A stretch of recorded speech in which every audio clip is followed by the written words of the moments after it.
Dr. Linda Kim's hands trembled as she stared at the security footage on her computer screen. The timestamp showed 3:47 a.m., the exact moment her life's work had been stolen. In the video, her research partner of 5 years, Dr. Michael Thompson, was copying files from her locked computer using her own access credentials. The artificial intelligence algorithm that would revolutionize cancer treatment, her algorithm, built from 10 years of research and countless sleepless nights, was being transferred to his personal drive. But the betrayal went deeper than theft. The next morning's headlines would read, "Groundbreaking AI cancer research stolen by foreign national." The press release from their pharmaceutical company painted Linda not as the brilliant scientist who'd created the breakthrough, but as a security risk whose foreign connections had compromised American medical research. Her Korean heritage, which had never mattered in 15 years of pioneering work, suddenly became the weapon used to destroy her career and steal her legacy. This is the story of how unconscious bias, cultural stereotypes, and institutional racism can devastate even the most accomplished individuals, and the lessons we must learn to prevent it from happening again. The foundation of bias.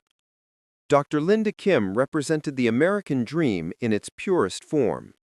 Born in Seoul but raised in California from age 3, she had excelled academically throughout her life, earning her PhD in biomedical engineering from Stanford at 24, and quickly establishing herself as one of the most promising researchers in artificial intelligence applications for medical diagnosis. By 2020, at age 35, Linda held 23 patents, had published over 100 peer-reviewed papers, and was leading a revolutionary project at MedTech Innovations, developing an AI system that could detect early-stage cancer with 97% accuracy, potentially saving millions of lives worldwide. Her team respected her brilliant mind, her colleagues sought her expertise, and her superiors had consistently rated her performance as exceptional. But beneath the surface of professional success, Linda navigated a minefield of subtle discrimination that many Asian Americans face in corporate environments, a phenomenon researchers call the model minority trap. The model minority stereotype presents a complex form of racism. Unlike overt hostility, it appears positive on the surface. Asians are seen as smart, hardworking, and technically competent. However, this stereotype becomes a cage, limiting Asian Americans to specific roles while excluding them from leadership positions and creative recognition. They're viewed as excellent at executing others' visions, but incapable of original thinking or strategic leadership. The pattern of exclusion. Linda first noticed the pattern during team meetings. When she presented innovative ideas, they were often met with polite nods but little enthusiasm. However, when a white colleague later presented similar concepts, sometimes even ideas Linda had mentioned weeks earlier, they generated excitement and immediate support.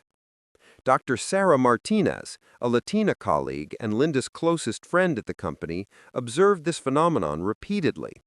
"Linda, you're brilliant, but they don't see you as a visionary.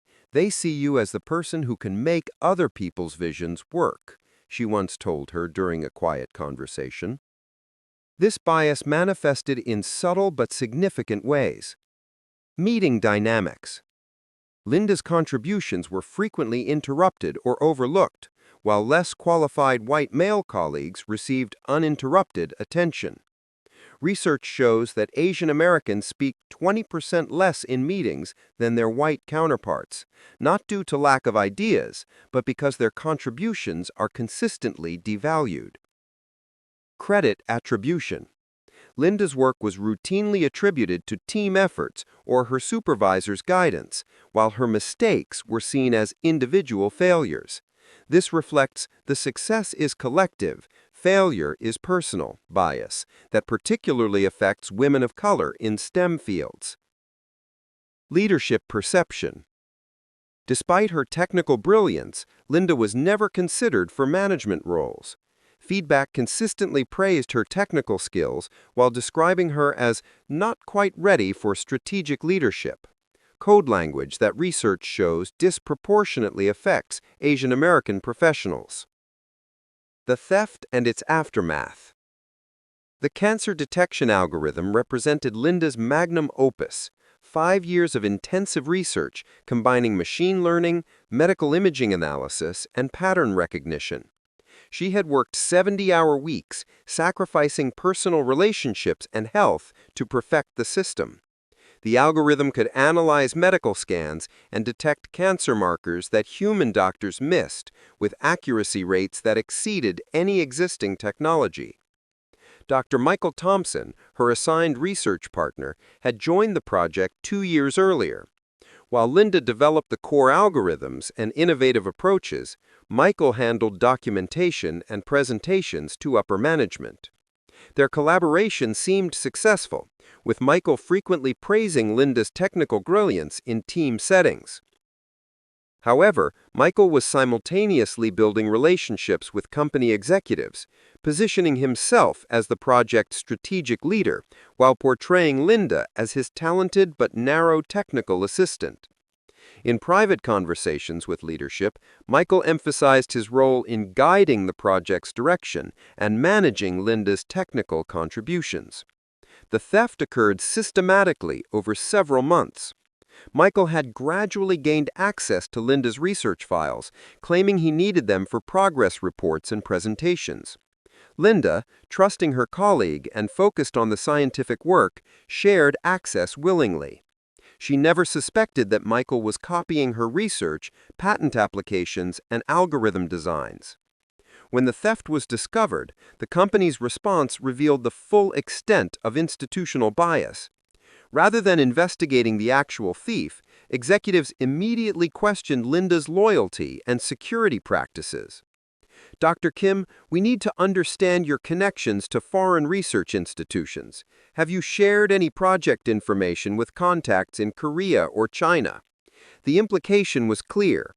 As an Asian American, she was automatically suspect.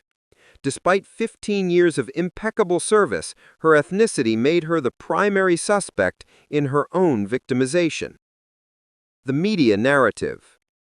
The story leaked to the press within days, but not as Linda's victory over theft, as a national security concern about foreign influence in American research. Headlines across major publications read, "Foreign National Accused in Medical Research Security Breach." Questions raised about Asian scientists' access to sensitive technology.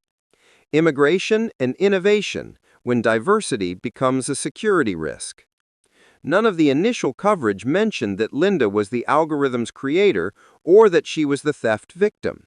Instead, media narratives focused on her Korean birth, her parents' immigration story, and speculative connections to foreign governments that didn't exist. Dr. James Wright, a media relations expert who studied the coverage, noted the stark contrast in how the story was framed. If Dr. Kim had been a white American whose work was stolen, the narrative would have been about brilliant innovation and criminal betrayal.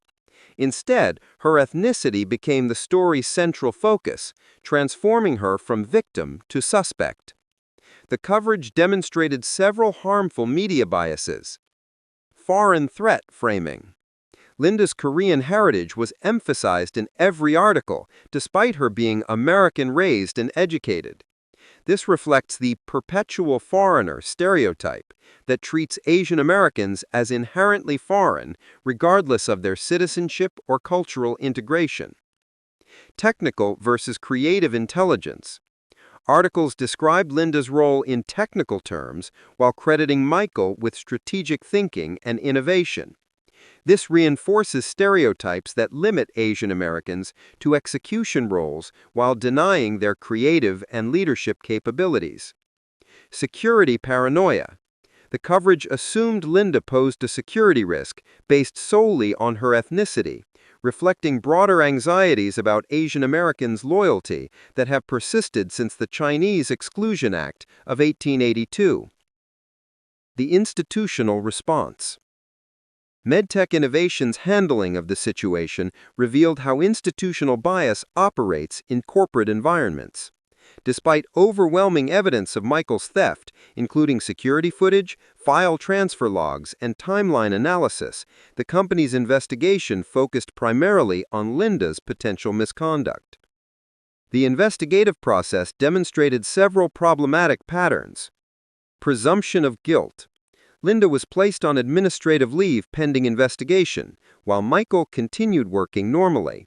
This action implicitly communicated that Linda, the victim, posed a greater risk than Michael, the perpetrator. Cultural interrogation. Linda underwent extensive questioning about her family background, education history, and personal relationships. Investigators asked detailed questions about her parents' work, her visits to